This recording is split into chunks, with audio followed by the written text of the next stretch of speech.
Hello student, welcome to my channel Sarvan lecturer. आज हम लोग पढ़ेंगे क्लास 10 गणित का अध्याय नंबर 3, जिसका नाम है दो चर वाले रैखिक समीकरण युग्म। ठीक है, ये आपका दो चर वाले रैखिक समीकरण युग्म जो है ये लॉन्ग चैप्टर है और आप लोगों के बोर्ड एग्जाम के लिए इंपॉर्टेंट है। ठीक है, इस वीडियो में हम लोग जो प्रश्नावली 3.1 है, ठीक है, पूरा 3.1 को पढ़ने वाले हैं, जो आप लोगों के क्लास 10 एनसीईआरटी बुक में आपका प्रश्नावली 3.1 में आपके 1 क्वेश्चन, 2 क्वेश्चन, 3 क्वेश्चन है। ठीक है, और आपको ग्राफ बनाना भी है, तो ग्राफ बनाने का ऐसा ट्रिक बताऊंगा कि आप लोगों को वो जिंदगी भर याद रहेगा। ठीक है, और आप किसी भी क्वेश्चन का ग्राफ आसानी से बना सकते हो। तो इस वीडियो को लास्ट तक देखना, वीडियो को लाइक कर देना, चैनल पर नया हो तो सब्सक्राइब भी कर लेना। ठीक है, सबसे पहले आप लोगों के चैप्टर का नाम है दो चर वाले रैखिक समीकरण युग्म। तो इसका मतलब क्या है? दो का मतलब होता है दो, जो कि आपका सिंपल जो दो होता है। ठीक है, सिंपल जो दो होता है। चर, चर का मतलब तो अब मैं आपको थोड़ा सा समझा देता हूं चर और अचर के बारे में। देखो, एक होता है आपका चर और एक होता है आपका अचर। तो क्या आपको चर और अचर दोनों पे डिफरेंस पता है? नहीं पता होगा। देखो, चर वो होते हैं जैसे आपके x है, y है, z है, a है, v है, ये जो आपके मतलब ABCD होते हैं। ठीक है, ये आपके चर होते हैं। और अचर वो होते हैं जैसे आपकी गिनती में है, 1 है, 5 है, 1/2 है, 100 है, 1000 है, 1,00,000 है। ठीक है, वो हमारे क्या होते हैं? अचर होते हैं। ठीक है, तो यहां से चर और अचर के बारे में पता चल गया। रैखिक का मतलब होता है जैसे x की घात 1 हो। ठीक है, एंड समीकरण का मतलब होता है जैसे आपका एक सिंपल सा समीकरण, और युग्म का मतलब होता है जोड़ा। ठीक है, तो वैसे आपको चर और अचर के बारे में समझ में आ गया होगा और आपको पूरा चीजें समझ में आ गई। अब हम लोग 3.1 का पहला क्वेश्चन सॉल्व करेंगे, जो कि एनसीईआरटी में जो क्वेश्चन आपका दिया हुआ है। ठीक है, इस क्वेश्चन को मैंने नोट कर लिया है अपने कॉपी में और आप लोगों को मैं इसको सॉल्व कराता हूं। ठीक है, बहुत आसान ट्रिक से। देखो, सबसे पहले लिखा हुआ है कि पहला क्वेश्चन, आफताब अपने पुत्री से कहता है, जो आफताब है वो अपनी पुत्री, यानी कि ये आफताब जो है पिता है। ठीक है, कहता है कि 7 वर्ष पूर्व मैं तुमसे 7 गुनी आयु का था। 7 वर्ष पहले की बात है। अब से 3 वर्ष बाद मैं तुमसे केवल 3 गुनी आयु का रह जाऊंगा। ठीक है, फिर ये छोटा सा क्या या मनोरंजक है, वैसे एनसीईआरटी बुक में लिखा, इस स्थिति को बीजगणितीय एवं ग्राफीय रूपों में व्यक्त कीजिए। सबसे पहले आपको बीजगणितीय रूप में व्यक्त करना है, फिर आपको ग्राफीय रूप में व्यक्त करना है। तो सबसे पहले मैं आपको बता दूं, सबसे पहले आप मान लो कि माना जो हमारा आफताब है कि वर्तमान आयु। ठीक है, हल आप लोग समझ लो और थोड़ा सा ध्यान से समझना। सबसे पहले हम इसको बीजगणितीय रूप में व्यक्त करेंगे। ठीक है, तो सबसे पहले माना जो आफताब है, आफताब की वर्तमान आयु। ठीक है, क्या है? वर्तमान आयु। तो आफताब की वर्तमान आयु आप कुछ मान लो, जैसे मैंने मान लिया x वर्ष। ठीक है, जब आप x वर्ष मानोगे तो फिर आपको उनकी पुत्री की भी आयु माननी पड़ेगी। तो तथा, ठीक है, तथा जो पुत्री है, पुत्री की वर्तमान आयु। ठीक है, पुत्री की वर्तमान आयु। ठीक है, अगर मैंने आफताब का वर्तमान आयु x माना है तो पुत्री को भी आप y मान लो। ठीक है, अगर a मानो तो इसको v मानो। ठीक है, ऐसे माना जाता है तो ज्यादा बेटर रहता है। अब प्रथम शर्तानुसार, जो पहला शर्त है ना, प्रथम शर्तानुसार, यानी कि 2 शर्त हैं और 2 शर्त से आपको 2 समीकरण मिलेंगे। ठीक है, 2 समीकरण मिलेंगे तभी हमारा हल होगा। तो प्रथम शर्तानुसार, प्रथम शर्तानुसार क्या कह रहा है बच्चों, कि यहां कह रहा है कि 7 वर्ष पूर्व। पूर्व का मतलब होता है क्या? पहले। मान लो आपकी आयु आपका 10 साल है, अब 7 वर्ष पहले आपकी आयु कितनी रह होगी? आप 10 में से 7 घटाओगे ना, तो वही तो यहां भी करना है। क्या करोगे? सबसे पहले आप लिख लो 7 वर्ष पूर्व, दोनों की आयु का पता चलेगा। 7 वर्ष पूर्व किसकी आयु? सबसे पहले हम लोग आफताब का देखेंगे। ठीक है, आफताब की आयु, आफताब की आयु 7 वर्ष पूर्व की बात की जा रही है। तो 7 वर्ष पूर्व का मतलब है यानी कि ये इनकी वर्तमान आयु है। वर्तमान आयु में से आप 7 साल को घटा लो और ये हमारा हो जाएगा 7 साल पूर्व आपका आफताब की आयु। अब 7 वर्ष पूर्व फिर से हमें लिखना होगा 7 वर्ष पूर्व किसकी आयु? पुत्री की आयु। ठीक है, पुत्री की आयु, 7 वर्ष पूर्व पुत्री की आयु। अब पुत्री की आयु जो है वो हमें क्या करना होगा? एक्स में सॉरी वाई है ना, वाई मैंने माना है पुत्री की आयु की, तो वाई में से आपको 7 को घटाना है। ठीक है, वाई में से आप 7 को घटा लिया, इतना पता चला। लेकिन फिर कह रहा है कि 7 वर्ष पूर्व मैं तुमसे 7 गुनी आयु का हो जाऊंगा। वैसे पिता की आयु 7 गुनी बढ़ जाएगी, वैसे भी सभी को पता है कि पिता बड़े होंगे और पुत्री छोटी होगी। ठीक है, तो पिता 7 वर्ष के हो जाएंगे, 7 वर्ष गुना यानी कि ज्यादा हो जाएंगे, 7 वर्ष गुना। ठीक है, तो मतलब 7 गुनी हो जाएंगी। तो मतलब अगर मैं इसको x - 7 को यानी कि जो हमारा मतलब आफताब की आयु है और उनकी पुत्री की आयु y - 7 को बराबर रखना चाहूं तो इनकी आयु 7 वर्ष यानी कि 7 गुनी छोटी है, तो 7 गुनी से आप इसमें गुणा कर दो ताकि ये दोनों बराबर हो जाए। ठीक है, तो अब ये बराबर हो गया। अब इसको सॉल्व कर लो, यहां हमारा x - 7 आएगा, ये हमारा 7y आएगा और 7 का 7 से होगा यानी कि 49 हो जाएगा। अब यहां से x और ये 7y हमारा इधर आ जाएगा, माइनस में हो जाएगा, बराबर हमारा इधर -49 है और इधर हमारा ये -7 जाएगा, इधर +7 हो जाएगा और x - 7y इक्वल टू -42। ये हमारा इक्वेशन नंबर फर्स्ट है, ये हमारा पहला इक्वेशन है। ठीक है, ये हम लोग सबसे पहले बीजगणितीय रूप में करेंगे। अभी हमारा यहाँ ये हो गया। अब द्वितीय शर्त देखो बच्चा पार्टी, अभी तो हम लोगों ने एक शर्त से एक समीकरण निकाला है। द्वितीय शर्तानुसार आप देख लो, द्वितीय शर्तानुसार। अब द्वितीय शर्तानुसार क्या कह रहा है ये भी देख लो, पूरा ध्यान से देखना। ग्राफ तो आप चुटकियों में बना दोगे, सबसे पहले इसको समझो। अब से 3 वर्ष बाद यानी कि 3 वर्ष बाद मैं तुमसे 3 गुनी आयु का रह जाऊंगा।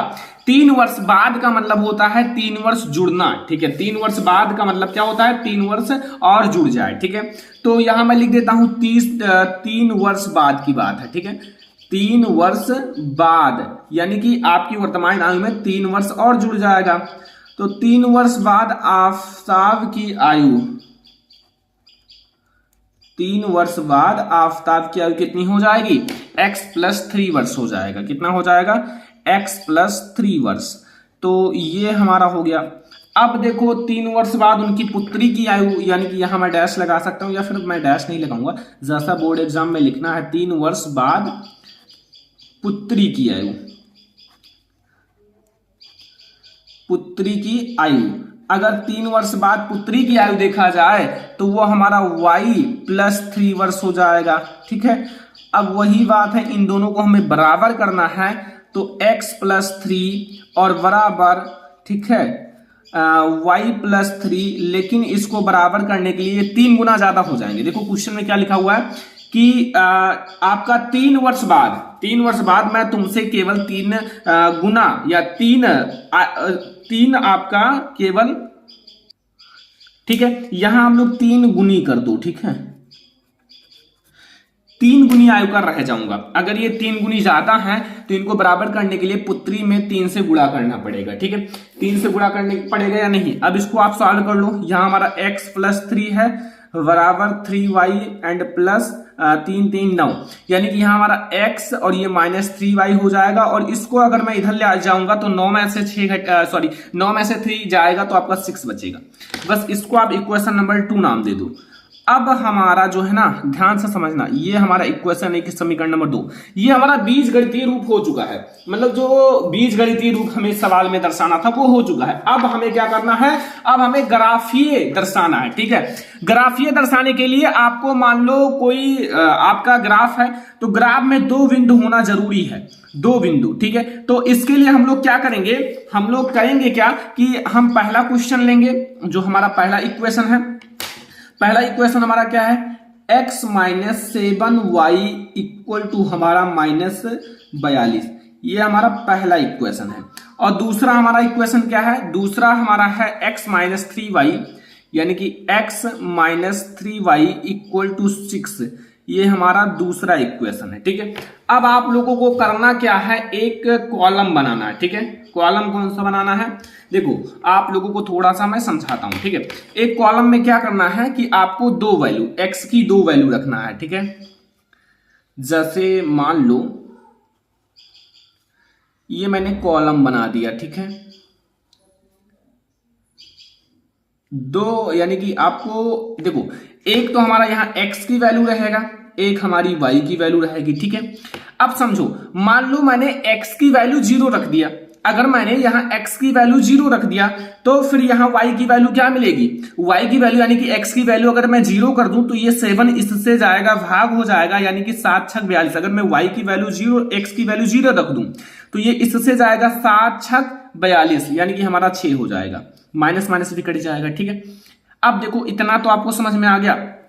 अब मैं क्या करूंगा, अब मान लो मैंने यहां y की वैल्यू, यानी कि y की वैल्यू मैंने क्या रखा, 5 रख दिया। y की वैल्यू मैंने क्या रखा, 5 रख दिया, मान लो। ठीक है, तो ऐसा रखना है कि ये विभाजित हो जाए, कट जाए, पूरी तरह से कट जाए। ठीक है, ऐसा आपको वैल्यू रखना है।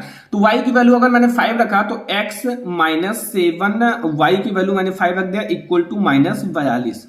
यहाँ x equal to minus 42 and ये माइनस, देखो इधर आपका 35 हो जाएगा, 7 5 35, तो 35, x बराबर हमारा -7 हो जाएगा। x की वैल्यू -7 आएगी, तो इसको मैंने अगर 5 रख दिया तो x की वैल्यू मेरी -7 आ जाएगी। बस ये इतना समझ में आया। ये हमारे x के मतलब देखो, एक तो हमारा ये 0,61 है। ठीक है, और एक हमारा है आपका -7,5। अभी आपको जब मैं दर्शाऊंगा, अब इसमें से आपको दो वैल्यू मिलनी चाहिए, दो वैल्यू, x की दो वैल्यू, y की दो वैल्यू।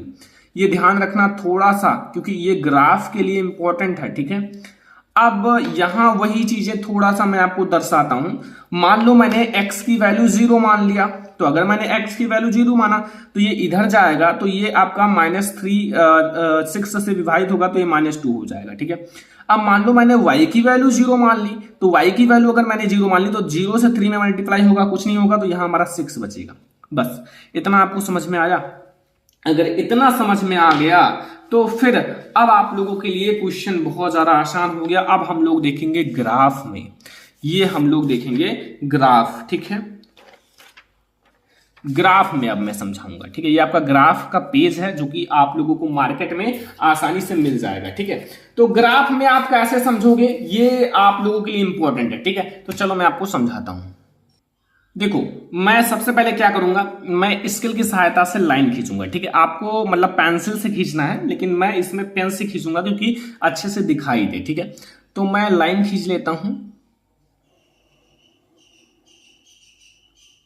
यहां तक। ठीक है, अच्छे से खींच लेते हैं। ठीक है, थोड़ा अगर मैं और अच्छे से खींच दूं, ये दिखाई दे रहा ना, एक लाइन और बढ़ा दो, अब दिखाई दे रहा है ना, कोई दिक्कत तो है नहीं। अब मैं यहां से एक लाइन खींच लेता हूं। ठीक है, लाइन पे ही खींचना तो ज्यादा बेटर रहेगा। और आगे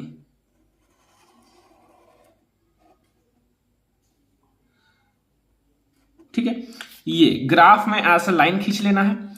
अब देखो ध्यान से समझना, ये हमारा क्या है, ये x अक्ष है, ये x है, इसको आप x डैश मान लो। ठीक है, और ये हमारा y है, y, और इसको आप y डैश मान लो। एक बात आपको पता होगा कि इधर हमारे प्लस होते हैं x में, इधर हमारे माइनस होते हैं।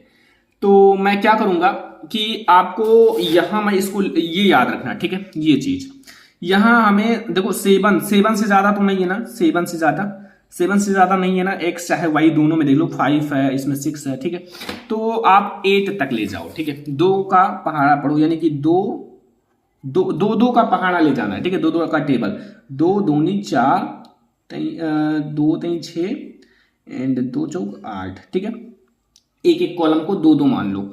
अगर मैंने इसको प्लस दिया, अब ऊपर वाला y प्लस लेना, यहां 2, 2 1 जा 2, 2 2 जा 4, 2 3 जा 6, 2 4 जा 8। यहां तो आपका 0 होता है, ये याद रखना। ठीक है, यहां पर 0 होता है, ये याद रखना। ठीक है, अब देखो यहां अब नीचे अब आपको आना है, ये हमारा माइनस रहेगा, सभी को पता है। तो यहां -2 है, -4 है, -6 है, -8 है। देखो 8 से आगे मत ले जाना क्योंकि इसमें वैल्यू हमारा -7 तक है और 6 तक प्लस में है, ठीक है। बस अब इधर आपको चलना है, इधर आपको माइनस चलना है, -2 -4 -6 -8, ठीक है। ये आपको समझ में आ गया। अब आपको एक एक समीकरण का समझना है। पहले हम एक समीकरण को लेते हैं, ठीक है। पहला समीकरण जो हमारा है, ये एक में हमारी x की वैल्यू 0 है, दूसरे में आपका x, ये आपका है x की वैल्यू 0 है और y की वैल्यू 6 है, ठीक है। x की वैल्यू क्या है, 0 है। अब हमारा x की वैल्यू 0 है तो ये यही रहेगा, ठीक है। और y की वैल्यू क्या है, 6 है, तो y की वैल्यू हमारी ये वाली 6 है, तो यहां आपका एक निर्देशांक आएगा, ठीक है। इसी के सामने, जस्ट इसी के, ठीक है, वो क्या आएगा 0,6, ठीक है। एक आ गया। अब एक समीकरण का अभी मैं देख रहा हूं, फिर इसी समीकरण का एक है हमारा x में -7, y में 5 है। x में क्या है, -7 है, x में हमारा -7 है, यानी कि x हमारा क्या है, ये है, ठीक है। और x में हमारा -7 है, तो 7 यहां आएगा ना इसके बीच में, तो ये -7 है। एंड हमारा y क्या है, y हमारा 5 है। देखो y हमारा क्या है, 5 है, तो y हमारा 5 इसके बीच में आएगा, ठीक है, यहां, ठीक है। लेकिन इसी के अकॉर्डिंग यहां आएगा, ए यहां, ठीक है। इसी के जस्ट सामने ले जाना है, ध्यान से समझना, क्योंकि ये इसके सामने हो और इसके सामने हो, ठीक है। तो ये हमारा कौन सा निर्देशांक है, ये हमारा है x आगे रहेगा -7 एंड -5, ठीक है। ये हो गया। अगर इतना समझ में आ गया तो अब आप करो क्या कि इस लाइन को मिला दो, ठीक है। ये लाइन जो हमारा है, बिंदु जो है, इसको मिला दो, ध्यान से, कोई गलती ना हो, स्केल की सहायता से अच्छे से मिला देना, ठीक है। ये बिंदु मिल गया, ठीक है। देख लो, ये वाला बिंदु ऐसे यहां से मिलना चाहिए, ये दोनों बिंदु मिल गए। अगर ये दोनों बिंदु मिल गए तो हमारा ये कौन सा समीकरण वाला है, पहला समीकरण क्या है, ये x - 7y इक्वल टू -42, ठीक है। ये वाला हमारा समीकरण है। बस ये हमारा पहला हो गया, ठीक है। अब आप ये वाला समझो, इसी में आपका दूसरा इक्वेशन जो है ना, दूसरा समीकरण, इसमें x की वैल्यू 0 है, y की वैल्यू -2 है। x की वैल्यू हमारा 0 है, मतलब x की वैल्यू 0 है, और y की वैल्यू हमारा क्या है, ये y की वैल्यू हमारा -2 है, तो ये हमारा -2 यहां आएगा ना, तो यहां हमारा 0, -2 माइनस कर देना, ठीक है, -2। और दूसरा हमारा क्या, x की वैल्यू 6 है और इसकी 0 है, ठीक है। तो x की वैल्यू हमारा 6 है, तो x की वैल्यू 6 है, ठीक है। और x की वैल्यू हमारा क्या है, 6 है, x की वैल्यू 6 है और y की वैल्यू 0 है। तो x की वैल्यू अगर 6 है और y की वैल्यू 0 है तो ऐसे लिख देना है, ठीक है। ध्यान से समझना पूरा, ओके। तो अब हम इसको मिलाएंगे, एक तो हमारा 6 पे आया है और एक हमारा ये 2 पर आया है, तो दोनों को अच्छे से मिला देना, ठीक है। स्केल की सहायता से मिलाना, अगर कोई गलती ना हो।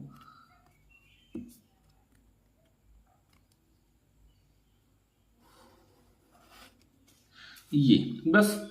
अब यहां आप ये वाला समीकरण लिख दो, दूसरा वाला समीकरण हमारा क्या है, x - 3y इक्वल टू 6, ये हमारा दूसरा समीकरण है। बस ये आपका हो गया क्वेश्चन, बस इतना करना था। इसमें कोई दिक्कत है किसी को, कोई दिक्कत नहीं होगा, काफी ज्यादा आसान है। देखो यहाँ हमारा, देखो इसका x है, इसका 0 ये है 0, और ये हमारा x का मान कितना है, 6 है, तो x का मान मैंने 6 ले लिया, और y का मान हमारा 0 है, तो y का मान 0 यही आएगा, ठीक है। तो ये हो गया, समझ में आ गया ना, कोई दिक्कत तो नहीं है। तो हमारा पहला क्वेश्चन बस इतना करना है, ठीक है। ये हमारा ग्राफ हो गया और ये हमारा पूरा बीजगणितीय रूप हो गया, ठीक है। तो इसको आप नोट भी कर सकते हो, काफी ज्यादा आसान है, ठीक है। तो चलो अब हम लोग देखते हैं दूसरा नंबर क्वेश्चन। तो NCERT मैथ का जो दूसरा नंबर क्वेश्चन है वो देख लो। क्रिकेट टीम के एक कोच ने 3900 रुपए में 3 बल्ले तथा 6 गेंदे खरीदे। बाद में उसने एक और बल्ला तथा उसी प्रकार की 3 गेंदे 1300 रुपए में खरीदी। इस स्थिति को बीजगणितीय तथा ज्यामितीय रूपों में व्यक्त कीजिए, ठीक है। तो ये क्वेश्चन मैंने कॉपी पर भी नोट कर लिया है, ठीक है। ये आप देख सकते हो, सेम क्वेश्चन है। तो सबसे पहले इसको सॉल्व कैसे करना है ये आप लोग ध्यान से देखो। सबसे पहले आप लोग क्या करो, देखो यहां आपको सीधा दे दिया गया है 3 बल्ले और 6 गेंदों का बात, ठीक है। लेकिन पहले हमें जब एक बल्ला और एक गेंद का मूल्य पता होगा तभी तो हम इसका अच्छे से ज्ञात कर पाएंगे। तो सबसे पहले हम लोग मानेंगे हल में सबसे पहले हम लोग क्या मानेंगे, माना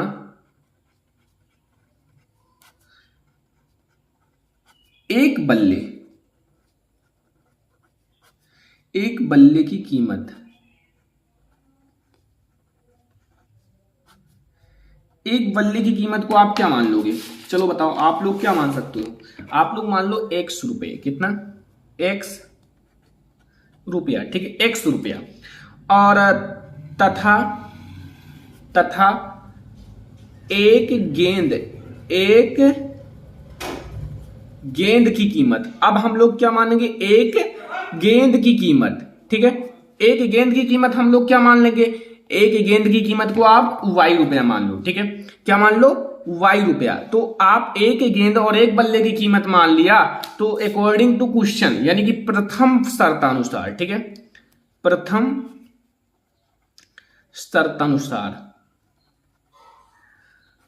शर्तानुसार क्या कह रहा है बच्चों कि यहां तीन बल्ले और 6 गेंदे, मतलब एक बल्ला यानी कि 3 बल्ला ये हो गया, एक बल्ला है तो 3 बल्ला हो गया, और 6 गेंद है y इक्वल टू हमारा 3900 रुपया है। क्या दिक्कत है इसमें? अगर मैं इसमें 3 से पूरे में भाग दे दूं, यानी कि 3 कॉमन ले लूं मान लो, तो x प्लस वाई, और नहीं यहाँ 2y हो जाएगा, इक्वल टू हमारा हो जाएगा 3900, और ये 3 इधर जाएगा भाग में, तो x plus 2y equal to हमारा ये 3 से यानी कि 13 3 39 यानी कि 1300 आएगा। ये हमारा बच्चा पार्टी फर्स्ट नंबर इक्वेशन है, इसमें कुछ है नहीं, केवल आप समझो, ठीक है। अब द्वितीय आपका शर्तानुसार, यानी कि द्वितीय शर्तानुसार समझ लो। द्वितीय शर्त में आपको क्या कह रहा है? देखो यहां आपसे कह रहा है कि एक बल्ला और, देखो एक और बल्ला तथा उसी तरह की 3 गेंदें। एक बल्ले का मतलब है कि एक x, यानी कि एक x का मतलब है x, और 3 गेंदों का मतलब है 3y इक्वल टू हमारा कितना रुपया है? 1300। ये कितना ज्यादा आसान क्वेश्चन है। इसको आप क्या करो, इक्वेशन नंबर यानी कि समीकरण नंबर सेकंड नाम दे दो, ठीक है, समीकरण नंबर सेकंड नाम दे दो।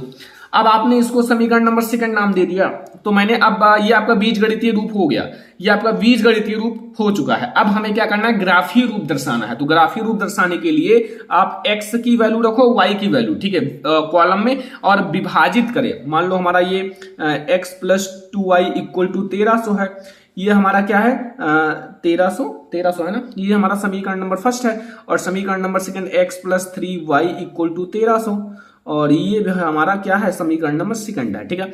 अब मैंने क्या बताया है कि अब आप वैल्यू रखो, ठीक है, आप यहां अब आप कॉलम बना लो, देखो कॉलम वाला समझने में कुछ नहीं है, मैंने बताया कि ऐसी कोई भी वैल्यू रख सकते हो, कोई जरूरी नहीं कि जो मैं बता रहा हूं वही वैल्यू रखो, आप अपने अकॉर्डिंग रखो, विभाजित हो जाए, कट जाए पूरी तरह से, बस, ठीक है। अब जैसे मैं यहां देखो ध्यान से समझना, कुछ है नहीं, अभी मैं आपको और अच्छे से देखो, यहां मैंने x का रख दिया पहले एंड y का, दो वैल्यू पता होना चाहिए। देखो x की वैल्यू मैं क्या रखूं? मान लो मैंने यहां y की वैल्यू रखा, चाहे x की वैल्यू रखो चाहे y की, मान लो मैंने y की वैल्यू यहां 400 रखा, तो यहां मैंने y की वैल्यू मान लो 400 रखा, तो अगर मैंने 400 रखा तो यहां 400 और 400 का 2 में गुणा होगा, यानी कि 4 दूनी 800, और 800 में से आप 1300 में से 800 घटाओगे तो 8 5 13, यानी कि 500 मिलेगा, ठीक है। क्या हुआ? सही है ना। अब आप कोई और चाहे जो वैल्यू रखो, मैं ये नहीं कह रहा हूं, मान लो मैंने x की वैल्यू 300 रख दिया, आप 200 रख सकते हो, 300 रख सकते हो, 500 रख सकते हो, कुछ भी रख सकते हो, ठीक है, जो पूरी तरह से अच्छे से विभाजित हो जाए, घट जाए, ठीक है। अब मैंने 300 रखा, अब 300 इधर जाएगा तो हमारा ये 1300 में से 300 घटेगा तो कितना बचेगा? 1000, और 1000 में जब 2 से भाग करोगे तो हमारा 500 आएगा। तो ये हमारी x की 2 वैल्यू और y की 2 वैल्यू मिल गई समीकरण 1 में। ऐसे आप समीकरण नंबर 2 में भी आप वैल्यू रख दो, ठीक है, चाहे जो वैल्यू जो आपको अच्छा लगे, ठीक है। अब देखो आसान तो आप लोगों को लग ही रहा होगा, क्योंकि कोई दिक्कत है नहीं इसमें, यहाँ x रख दो, यहाँ y रख दो। अब यहाँ x की वैल्यू चाहे y की वैल्यू, मैंने क्या कहा है, मान लो फिर से मैं यहाँ x की वैल्यू 400 रख देता हूं, ठीक है, समीकरण 1 में। देखो इसमें आप x की वैल्यू 400 रखोगे, तो यहाँ मैंने y की वैल्यू 400 रखा, तो 4 कहीं 12, 1300 में से 1200 जाएगा तो 100 बचेगा, ठीक है, आसान हो गया।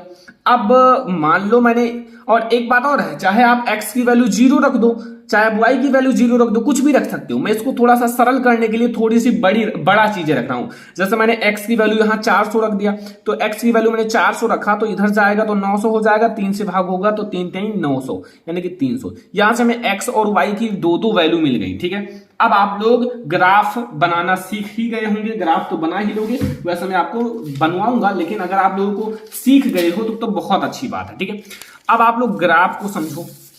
ग्राफ को समझने के लिए सबसे पहले आप लाइन खींच लो। ठीक है, ज्यादा बड़ा नहीं है, छोटा सा ग्राफ है, क्योंकि कोई बहुत ज्यादा हार्ड ये ग्राफ नहीं है। स्केल की सहायता से बिल्कुल सीधी लाइन खींचना है। ठीक है, ऐसा नहीं कि आप टेढ़ा लाइन खींच दो, ऐसा नहीं। बोर्ड एग्जाम में देखो, ग्राफ वाले क्वेश्चन बोर्ड एग्जाम में आते नहीं है उतना। ठीक है, ये ध्यान रखना। आपको अगर आएगा तो विलोपन विधि, प्रतिस्थापन विधि, वज्र गुणनखंड विधि, ये सब आएंगे। ठीक है, ये आप लोग अपने माइंड में रख लेना। ये ग्राफ वाले क्वेश्चन उतना नहीं आते हैं। देखो दिख नहीं रहा है क्या? नहीं दिख रहा है। यहां तक ये है, यहां तक ये है। ठीक है, अब यहां मैं वाई एक्स अक्ष को खींच लेता हूं। ठीक है,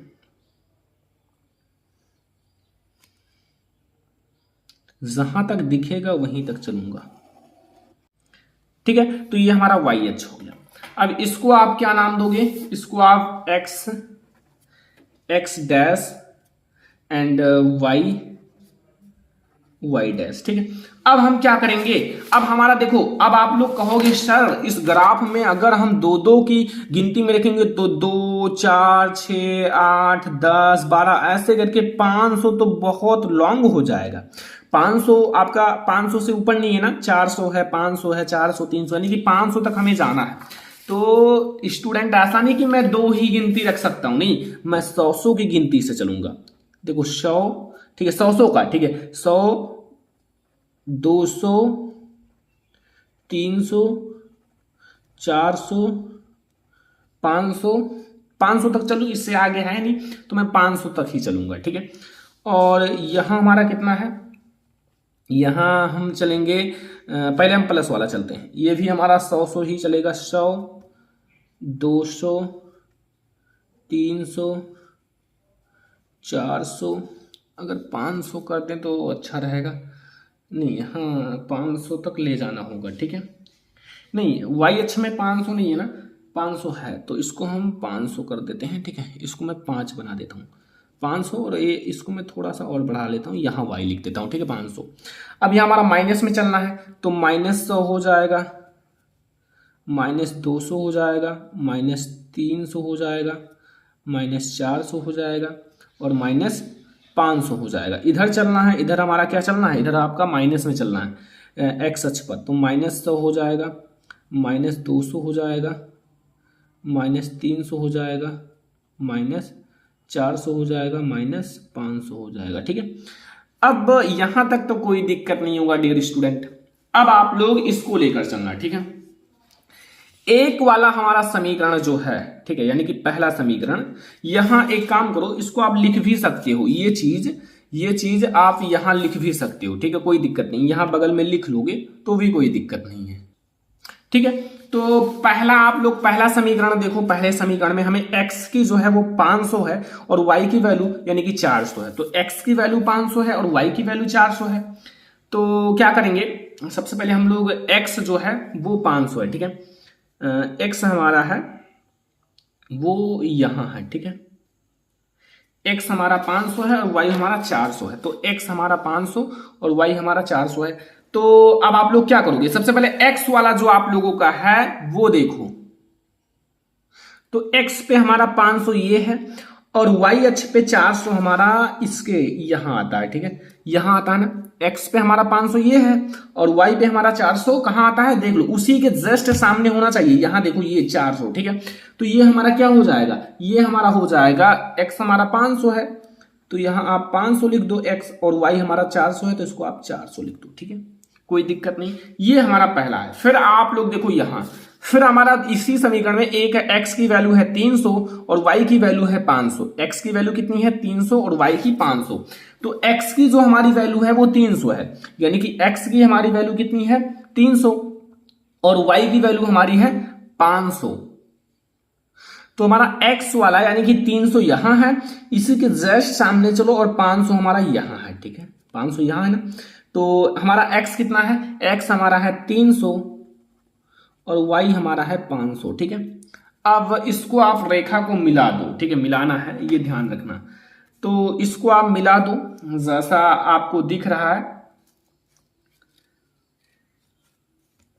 इसको आप लोग ऐसे मिला दो, ठीक है, ध्यान से देखना, एकदम लाइन पे होना चाहिए, बिंदु पर,